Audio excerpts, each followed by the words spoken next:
बिस्मिल्लाहिर्रहमानिर्रहीम अस्सलामुअलैकुम। जी हाँ नाज़रीन, मैं हूँ हकीम अहमद और आप देख रहे हैं मेरा official YouTube channel Ahmad health tips.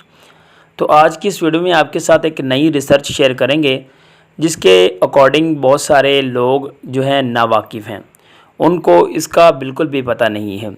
आज की इस वीडियो में मैं आपको ये बताऊँगा कि आपका जरासीम हमल ठहराने के काबिल है या नहीं, कैसे पता लगाया जा सकता है कि आप बाप बन सकते हैं या नहीं। इसका एक टेस्ट भी बताऊंगा कि वो ऐसा कौन सा टेस्ट है जिससे आपको प्रॉपर्ली पता चल सके। कुछ वजूहात और छोटा सा इलाज भी इस वीडियो में मुमकिन है। तो वीडियो बहुत ही ज़्यादा इन्फॉर्मेटिव होने वाली है, तो आपने लाजमी देखना है। उम्मीद है कि इस वीडियो से आपको बहुत ज़्यादा फ़ायदा होगा। तो आपने क्या करना है, वीडियो को लाइक करना है, अगर चैनल को पहली दफ़ा विज़िट किया है तो चैनल को सब्सक्राइब करना है और साथ ही बेल के आइकन को प्रेस करना है ताकि इस तरह की नेक्स्ट वीडियो आप तक बआसानी पहुँच जाए। सबसे पहली बात तो ये है कि ये जो जरासीम होता है असल में ये साइज़ में बहुत ज़्यादा कम होता है, यानी कि 3 से लेकर 6 माइक्रोन तक होता है।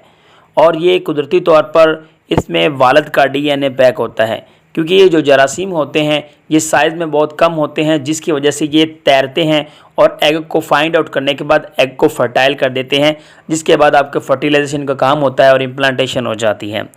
अगर इसमें कोई इन्फेक्शन यानी कि ऑक्सीडेटिव हो तो स्पर्म का जो डीएनए होता है वो ख़राब होता है, जिसकी वजह से जो है काफ़ी सारी जो जरासीम की सलाहियत होती है वो कम हो जाती है और वो हमल नहीं ठहरा सकते। मोस्टली नई रिसर्च के मुताबिक ये पता चला है कि जो ज़्यादातर मिसकैरेजेस होते हैं उसकी बड़ी वजह भी यही है कि जो डीएनए होता है वो ख़राब हो जाता है, जिसकी वजह से वो हमल नहीं ठहरा सकते। कुछ वजूहात मैं आपके साथ शेयर करूँगा। कुछ मेल हजरात ऐसे होते हैं जिनकी एज जो होती है वो ज़्यादा हो जाती है, एज्ड हो जाती हैं, जिसकी वजह से उनमें डीएनए ख़राब हो जाता है। उसके अलावा स्मोकिंग जो है वो रेगुलर आप करते हैं तो ठीक है, इसको थोड़ा कम कर दें। इससे अगर इसको एक हद से तजावज़ कर जाए तो इससे जो है वो आपके डीएनए में ख़राबी हो सकती है। शुगर का ऊपर नीचे होना, शुगर मतलब कि हो जाना, इसकी वजह से भी हो जाता है। ब्लड प्रेशर और अज़ू की जो नालियाँ होती हैं वहाँ पर खून का जमा होना। तो ये कुछ ऐसी वजूहात हैं जिसकी वजह से जो है आपके स्पर्म का डीएनए जो होता है वो ख़राब हो जाता है और आप बाप बनने के काबिल नहीं रहते। स्पर्म की जो सलाहियत होती है वो कम हो जाती है। तो इसको चेक करने के लिए एक टेस्ट होता है जिसका नाम है स्पर्म डीएनए फ्रेगमेंट टेस्ट। अगर ये टेस्ट 15% तक यानी कि 15% तक ही हो या इससे कम हो तो ये एक नॉर्मल रेंज है। अगर ये इससे तजावुज़ कर जाए 15 से लेकर 25 तक हो तो ये आपकी ख़राबी है। इस सूरत में आपको इसका इलाज करवाना चाहिए।